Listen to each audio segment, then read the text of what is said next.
nossa entrevistada hoje é a doutora Natasha Slessarenko e a nossa pauta é como identificar e tratar a influenza.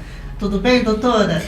Tudo bem, Márcia, é um prazer estar aqui, é um prazer mais uma vez ser entrevistada por você e eu estou aqui à disposição para ver se a gente consegue esclarecer aí um pouquinho de dúvidas para que a gente possa realmente sair daqui entendendo um pouquinho do que está acontecendo aí, né? Pois é, a gente vive agora um surto, né, de síndrome gripal, porque são várias influenzas e somado a isso a Covid também, né?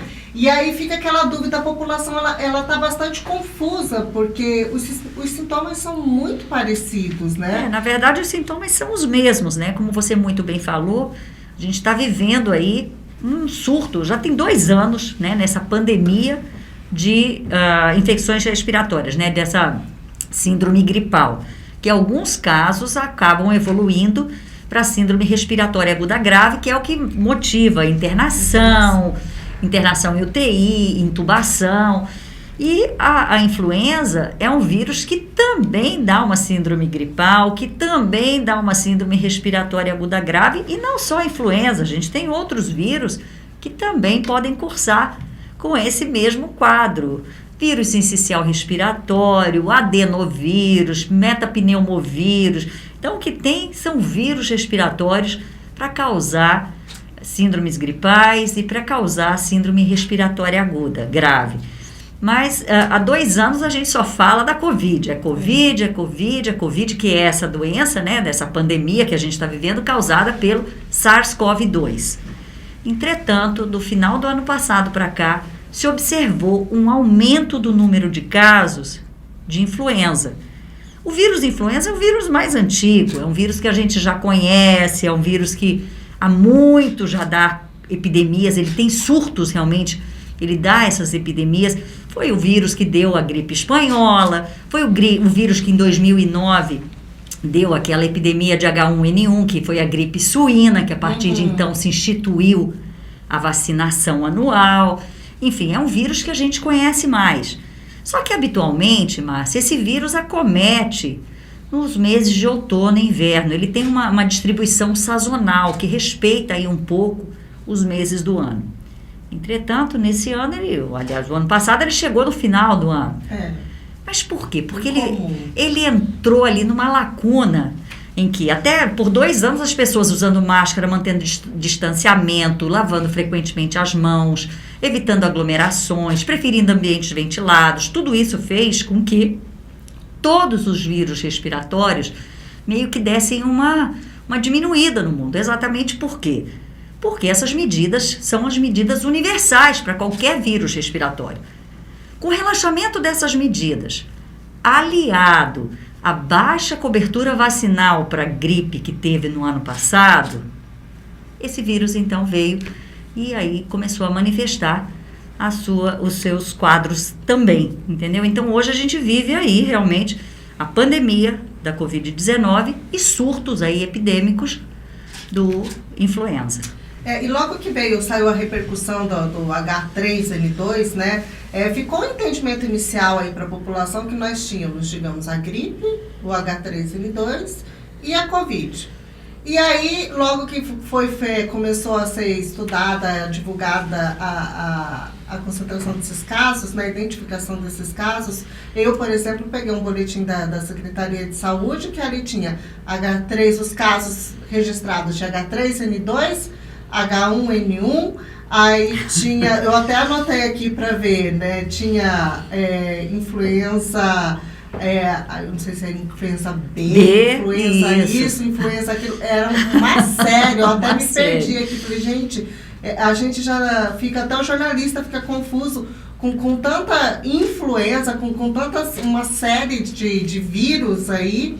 E os sintomas desses vírus, doutora, eles são os mesmos ou tem uma certa diferenciação de um vírus para o outro? Então, vamos começar falando um pouquinho desse monte de influenza, né? Que você falou, é H1N1. Porque não é só H3N2. Não, Às vezes não. a H3N2 até a gente está vendo que o que está registrado ainda é um percentual Pequeno, baixo. Se bem que os casos que são testados são mais os casos que estão procurando atendimento Exatamente. médico, Então, tem uma hospitalizados. subnotificação muito grande. Então, vamos lá. Os vírus influenza, existem 4 tipos de vírus influenza. A, B, C e D. No Brasil, A, B e C. O C dá quadros muito leves. Então, basicamente, vírus influenza que a gente precisa se preocupar, A e B, ok? Dentro desses vírus, esses vírus ainda são classificados conforme a presença de hemaglutinina, que começa com H, e neuraminidase, que começa com N. A hemaglutinina é uma glicoproteína que está presente na superfície do vírus, que faz com que ele cole na superfície da célula do hospedeiro. É um mecanismo de proteção para esse vírus se colar e começar a entrar dentro da célula e se replicar e dar doença. A hemaglutinina. A neuraminidase, ele descola o vírus da célula, ok? Então, com essas letras H e N, os vírus influenza são classificados. Existem cerca de 15 tipos de hemaglutininas e 9 tipos de neuraminidase. Então, aí existe H1N1, H3N2, H2N3, e aí se descreve os vírus baseados no tipo de hemaglutinina e de neuraminidase que existe. Mas, classicamente, os vírus influenza que estão aí presentes nas vacinas são o H1N1, que foi o que deu a epidemia da gripe suína em 2009, o H3N2, que a gente tem na vacina do ano passado, a cepa Hong Kong, que foi descrita em Hong Kong. Diferente do coronavírus, que tem aquelas várias letras do alfabeto grego, alfa, beta, gama, delta, ômicron, o vírus influenza, ele tem o nome da cidade onde ele foi descrito. Então, o H3N2 é a cepa Hong Kong, a gente tem essa cepa agora Darwin, que foi descrita na Austrália, tá? E do influenza B a gente tem a cepa Yamagata, a cepa Vitória, enfim. São muitos tipos. Então, eu acho que é importante que a população saiba que são vírus diferentes. Então, o influenza é o vírus da gripe clássica, que é o vírus já descrito há muito tempo, é um vírus muito conhecido nosso, que já existe vacina desde 2009. A Covid já é um vírus assim, o SARS-CoV-2, que é o vírus da Covid-19, já é um vírus mais recente. Existem 7 tipos de vírus de coronavírus. 4 que são chamados coronavírus do bem, digamos assim, que são coronavírus que foram descritos na década de 60 e que são a segunda causa mais frequente de resfriado comum em criança. Isso, coronavírus. E tem 3 coronavírus que são os mais agressivos, que é o SARS-CoV-1, o MERS e o SARS-CoV-2. O SARS-CoV-1 deu um aumento do número de casos em 2002, 2003 na China. O MERS deu aumento do número de casos no Oriente Médio em 2012 e o SARS-CoV-2 agora em 2019, né, que foi no final, dia 31 de dezembro, né, que foram os primeiros casos, que as autoridades sanitárias chinesas foram alertados dos casos de pneumonia. Aliás, alertaram o mundo de novos casos de pneumonia atípica, então foi 30 de dezembro de 2019, por isso que ficou o Covid-19, né, por causa do ano, que foi 2019. Mas ela se espalhou realmente para o mundo em 2020, 2021. Então, entendeu que são vírus diferentes, mas são vírus que classicamente causam síndromes gripais. Então, vamos entender o que é uma síndrome gripal. A manifestação clínica de uma síndrome gripal é dor de cabeça, dor de garganta, febre, tosse, dor no corpo, que a gente chama, o médico fala de mialgia, que é a dor no músculo, pode ter diarreia, sintomas gastrointestinais, náusea, vômito, isso para mal-estar, influenza. Para qualquer um deles. Os sintomas gastrointestinais, náusea, vômito, diarreia, são mais comuns na Covid, mas podem estar também na influenza e vice-versa. Bastante relatados agora na H3N2, né? São. Então, assim, todos dois dão um quadro muito semelhante. Não dá para diferenciar só pela clínica se é Covid ou se é influenza, que é a gripe. Não dá. Tem que fazer exame de laboratório para definir e também baseado na história epidemiológica. Eu entrei em contato com alguém que testou positivo para Covid. Então, a chance maior é que seja Covid. Mas o diagnóstico de certeza é dado com exame. Então, a gente viu agora recentemente muita gente se queixando, o pessoal que foi constatado aí com H3N2, se queixando de febre alta, né? Teve gente aí que já teve Covid e agora foi infectado com essa H3N2 e diz que a febre é pior do que a febre da Covid. É isso realmente, doutor, ou é caso a caso? Então, a perfeição que Deus nos fez é tamanha que cada um responde de um jeito. A medicina não é uma ciência exata. Muitas vezes o que eu sinto é muito diferente do que você sente, depende muito se o paciente tem uma doença de base ou não, se o paciente tem alguma doença já pré-existente. Mas, de maneira geral, a gripe causada pela influenza, ela dá um mal-estar maior. A pessoa fica, nossa, parece que um caminhão passou em cima. É uma dica, então, para a pessoa observar. A influenza, ela te dá um mal-estar maior. Isso, dá um mal-estar maior. Inicialmente é muito confundida com a dengue, talvez? Isso, ainda temos a dengue, né? Voltaram as chuvas aqui no Mato Grosso. Pois é. E temos ainda a dengue, que não é um vírus respiratório. A dengue é transmitida pelo mosquito, é outra forma de transmissão, mas os quadros podem ser semelhantes, porque a dengue dá muita dor de cabeça, dor retroorbitária, dor no corpo, mal-estar, febre. Não costuma dar tosse a dengue, mas dá dor abdominal, especialmente nos quadros que estão evoluindo para a chamada dengue grave.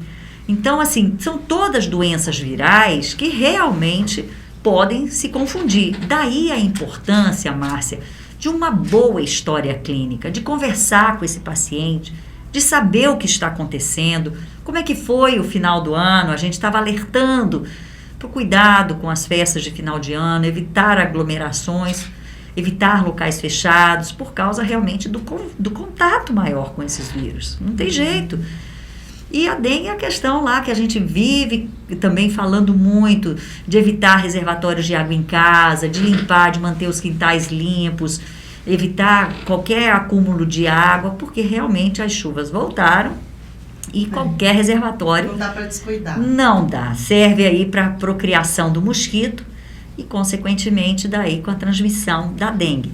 Mas é muito importante que o paciente, ao sentir qualquer manifestação clínica, evite de se automedicar, evite de ir na farmácia e comprar os remédios que ele acha que, mas o meu vizinho tomou isso. A gente acabou de falar que cada organismo responde de uma forma. É muito importante, então, procurar assistência médica, fazer os exames. Então, é possível fazer exame para ver se é gripe, se é Covid, se é dengue. E aí, então, partir para a estratégia terapêutica. Como são doenças virais, habitualmente a gente sempre escutou, né, que doença viral a gente não tem tratamento específico, mas existe. Para gripe, por exemplo, o uso dos inibidores aí da neuraminidase, como o oseltamivir, que é o Tamiflu, evita que esse vírus, então, continue se multiplicando. Mas o ideal é que seja usado nas primeiras horas de doença, nos primeiros dias de doença. Então, daí a importância de se fazer o diagnóstico precoce para se intervir também o mais precocemente possível. E assim, doutora, entre todas essas influências aí que a senhora citou agora, alguma delas pode ser considerada mais grave que a outra, ou que possa, né, causar aí um quadro mais grave? Então, a princípio, essas influências que têm se mostrado agora não têm sido graves, não. A gente sempre tem óbitos de influenza. Pois é, a gente todo tá tendo ano. Óbitos, isso assustou bastante agora. Mas todo ano tem. É porque as pessoas não vão atrás, não procuram, mas todo ano tem óbitos por influenza. Todo ano. Por isso que o Ministério da Saúde implantou aí a vacinação para a gripe anual. Então, existem pessoas, digamos assim, existem indivíduos que são de maior risco para a influenza. Quem são esses indivíduos? Os idosos, acima dos 60 anos, e as crianças, especialmente as abaixo dos 5 anos de idade. Então, a gente precisa ter atenção. Quais são os outros grupos de risco para a influenza? a gestantes, profissionais da saúde, os imunodeprimidos, pacientes com doença de base, doença pulmonar, doença cardíaca. Então, esses são os pacientes que são de risco para o desenvolvimento de uma gripe mais grave. E são os indivíduos que têm a prioridade na vacinação da gripe. Podem tomar gratuitamente no posto de saúde a vacina da gripe. São basicamente os mesmos indivíduos que são os grupos prioritários da Covid. São os mesmos, né? Por quê? Porque são... na verdade, a doença é muito semelhante, a transmissão é muito semelhante, entendeu? Mas realmente a gente tem visto, hoje os casos ainda são muito mais de Covid do que de influenza. Mas nós temos muitos casos de influenza.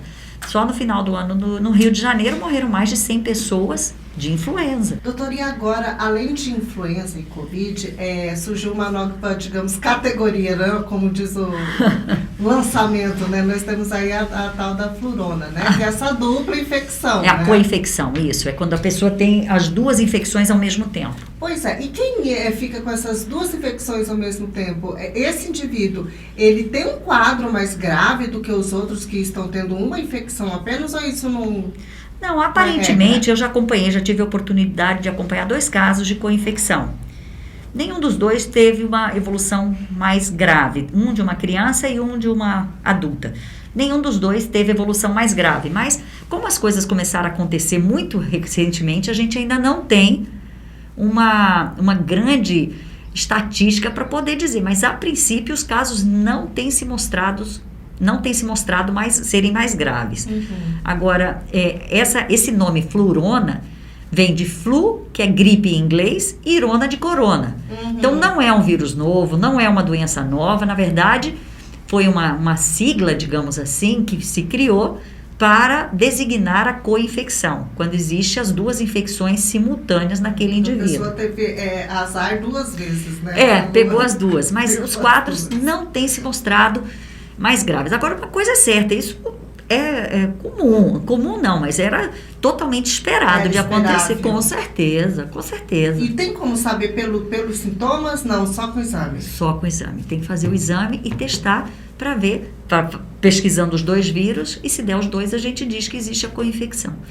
A vacina da gripe, né, digamos assim, ela não tem a imunização aí para essa variante Darwin, né? Isso. Mas quem tomou vacina da gripe, né, e tomou a vacina da Covid também, essa pessoa, ela pode responder de uma forma, ela naturalmente responde de uma forma mais leve à infecção de H3N2, por exemplo, ou de uma outra influenza? Então, Márcia, é muito interessante essa sua pergunta. Realmente a vacina do ano passado, ela não tem essa variante Darwin, ela não tem a cepa H3N2 Darwin, ela tem a cepa H3N2 Hong Kong. Mas elas são muito parecidas, são H3N2 as duas, entendeu? São influenza A, H3N2. Então faz uma certa proteção cruzada, sim, não tenha dúvida disso. Agora, os anticorpos da gripe duram muito pouco tempo, por isso que a gente tem que tomar todo ano. Além dos anticorpos durarem pouco tempo, os vírus mudam muito, né? O vírus da gripe muda. Então, por isso que pega-se os vírus que deram gripe no ano anterior e produz uma nova vacina. Para isso, é assim que é a estratégia da vacinação. Né? Exatamente, ela é atualizada. E já está sendo produzida uma nova vacina para gripe para esse ano de 2022, com a cepa influenza A H3N2 Darwin, que foi essa descrita na Austrália. E a vacina deve ser adiantada. Normalmente a vacina chega nos postos de saúde final de abril. Isso. Esse ano eles estão falando em adiantar para que a gente consiga aí dar uma ajuda nesses casos, para que os casos sejam mais leves. Mas não tenha dúvida que a produção de anticorpos que a vacina estimula ajuda, com certeza, a que os quadros sejam mais leves. Aí todo mundo fala, mas para que eu vou tomar vacina de Covid? Porque quem pega a doença, quem toma vacina pode pegar a doença e pode transmitir.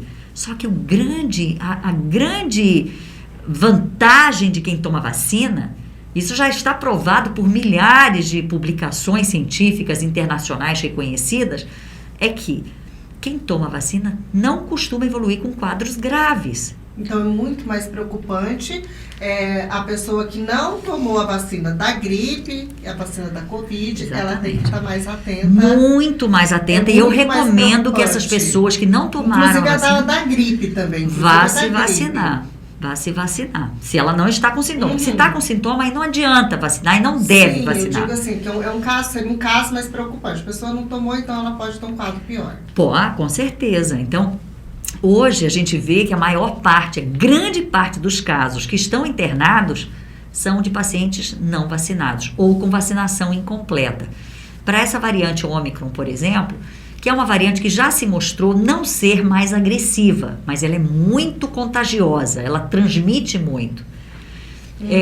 As 3 doses de vacina são altamente eficientes no controle dessa cepa, entendeu? Então, dessa variante. Então, é importante que todos se vacinem, que procurem se vacinar, tanto para a Covid quanto para a gripe. A da gripe certamente já nem tem mais, porque ela costuma vencer em dezembro. Ela já venceu, não tem mais. Existem algumas vacinas de gripe que vencem agora em janeiro.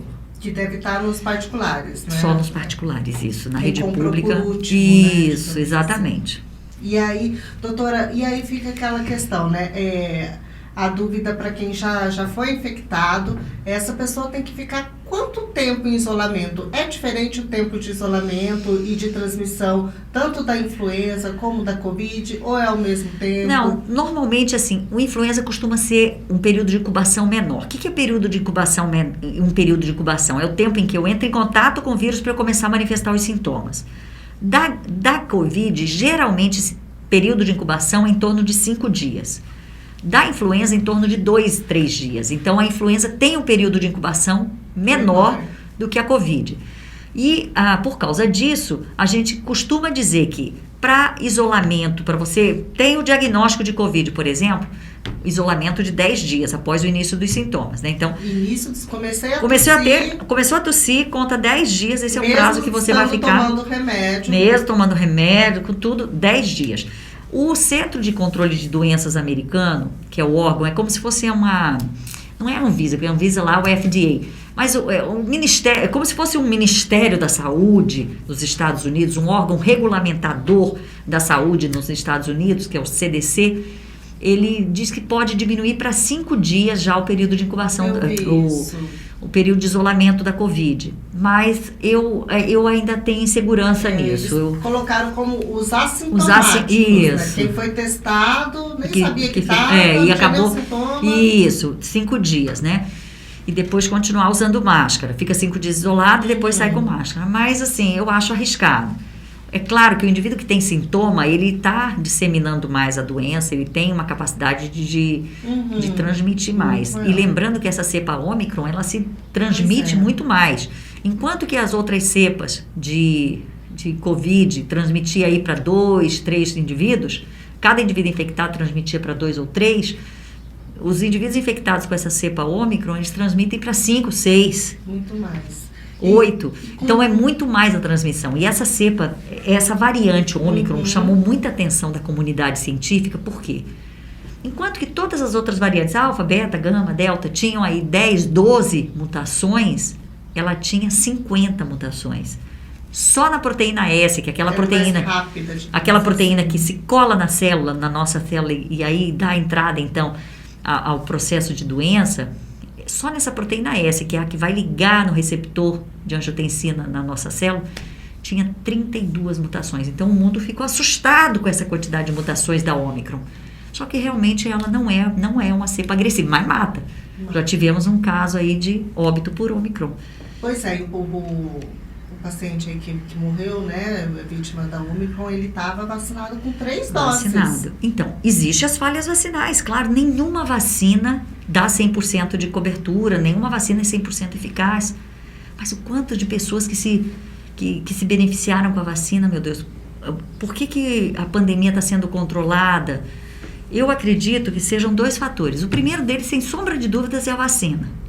A vacina realmente veio para, digamos assim, fortificar o sistema imune, porque a gente apresenta um pedacinho do vírus, ou o vírus inteiro, no caso da Coronavac, para o nosso corpo produz anticorpo de tal forma que quando o vírus entra, a gente já conhece e vai destruir aquele vírus. seja com a produção de anticorpo ou com outro tipo de imunidade, que não é só a produção de anticorpo que dá imunidade para a pessoa, né? Mas o que a gente viu de gente que poderia ter tido quadros graves e que não tiveram, o número de óbitos diminuiu muito. O Brasil chegou a ter 3 mil óbitos por dia o ano passado. E hoje ainda está alto, né? 200, hoje, 300 óbitos. A gente tá sendo considerado aí, né, pelas autoridades, que nós estamos, o mundo, né? Não o Brasil especificamente, mas o mundo está entrando na quarta onda, né? Justamente pela velocidade da transmissão da Ômicron. Exatamente. Né? Nós tivemos essa e nós vamos ter um recorde daqui a 2 semanas, a partir agora do dia 15 até o início de fevereiro, vão explodir os casos. Exatamente. A previsão de realmente um aumento do número de casos. Mas, graças a Deus, os casos não têm se mostrado graves. Só que muita gente fica doente ao mesmo tempo. Mas as pessoas buscam os hospitais, as unidades de saúde, e também isso leva aquele desespero no final, exatamente. Né? Então, isso assim, a gente precisa que as pessoas tenham aí essa consciência da importância de, eu tô com sintoma, procurar fazer uma teleconsulta, não precisar ir direto no hospital, porque realmente nós vamos ter um aumento do número de casos, como a gente já está vendo, já aumentou muito. Quanto tempo é calculado esse grande aumento? A gente está acreditando que a partir de meados agora de janeiro até o início de fevereiro, a gente deva ter aí o resultado das festas do final de ano? Resultado das festas de final de ano, resultado do relaxamento das medidas de proteção, né, não farmacológicas, e a disseminação da cepa em si, né? Então, isso deve promover aí um sobrecarregamento das nossas unidades de saúde e uma exaustão aí do nosso sistema de saúde. Então, isso está esperado. Apesar dos casos não serem tão graves. A gente tem visto um aumento já visível do número de testes, do número de tomografias, mas a gente não vê aqueles quadros graves que a gente via, com muito pulmão acometido. Então, o que é diagnosticado, o que é visto ali é uma situação mais leve. Isso, a gente tem visto quadros mais leves, exatamente. Há quem diga que essa variante Ômicron pode ser o início do fim. Como assim? Como ela é uma variante que se dissemina muito fácil e que não dá quadros graves, mas pode matar. Sim, a gente viu. É preciso estar alerta. A gente vai ver muita gente com anticorpos, com altos níveis de anticorpo, e com isso diminui a circulação do vírus e então se controla a pandemia. Nós estamos começando 2022. Que ele venha aí, que a Organização Mundial de Saúde possa decretar o fim da pandemia nesse ano. Mas para isso, nós precisamos continuar acreditando e tomando as vacinas para a Covid. Agora, essa semana foi liberada a vacina para criança de 5 a 11 anos, o que é muito importante, que é uma faixa que representa cerca de 20 milhões de indivíduos têm entre 5 e 11 anos no Brasil, e que é uma população que não é desprezível, 20 milhões. Então, a gente precisa dar vacina para essas crianças para diminuir a circulação viral.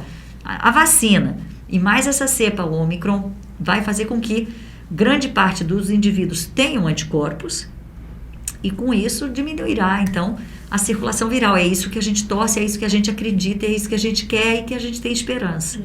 Só para a gente concluir, doutora, a questão da H3N2. Quem foi infectado com H3N2, quanto tempo para poder sair do isolamento? Tá. Então, a gente falou, para a Covid, 10 dias, né? Existe essa coisa do CDC para 5 dias, mas para a influenza são 7 dias, porque ele é mais rápido, como eu te falei, o período de incubação é menor, então com 7 dias para a influenza. A partir dos sintomas. A partir do início dos sintomas, não quando o indivíduo fez o teste, mas a partir do início dos sintomas, conta 7 dias, esse é o isolamento preconizado para a influenza. E máscara? Sempre. Máscara, manter o distanciamento, nós estamos lavagem longe frequente de deixar a máscara ainda, né, doutora? Eu acredito que sim. Se a gente for examinar, olhar para trás, que a gente tem que aprender também, né? O que a gente aprendeu aí de tudo isso, olhar para trás e ver o repertório que já existe. Os orientais usam máscara sempre. Você vê gente assim com máscara nos aeroportos e tal, é oriental. Eles têm esse cuidado consigo e com o outro, né? Eu acredito que a máscara vai ficar ainda por muito tempo. E, assim, é uma das medidas muito eficientes de proteção, né? Porque ela representa uma barreira física, né, ao vírus.